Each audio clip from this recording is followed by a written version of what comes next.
நம்ம முக்கால்வாசி பேர் வாழ்க்கையில் நிம்மதியே இல்லாமல் அலைகிறோம்.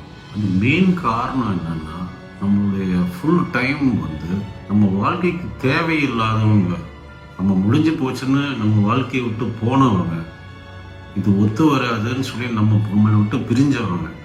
ஆனால் நம்ம அவங்களையே நினச்சிக்கிட்டு அவங்க கூட இப்படி சந்தோஷமாக இருந்தோமே, அவங்க கூட இப்படி ஒரு நல்ல பியூட்டிஃபுல் மூமெண்ட் இருந்தது, அவங்க பண்ண அட்டூழியமோ அக்கிரமம்லாம் நம்ம அப்படியே மறந்து போயிடுறோம். அப்படியே நம்மளோட நல்ல மூமெண்ட்ஸ் மட்டும் திருப்பி திருப்பி திருப்பி நினைவில் வச்சுக்கிட்டு படுக்கும் போதும் தூங்கும் போதும் எழுந்திரிக்கும் போதும் இதே வந்துட்டு ஒரு நரக வேதனையாக ஆகிக்கிறோம். இதோட பெஸ்ட் வே என்னன்னா, ஒருத்தவங்க உங்கள் லைஃப்ல இருந்து போயிட்டாங்களா, கட் பண்ணிட்டீங்களா, அதோட அவங்கள தூக்கி போட்டுருங்க.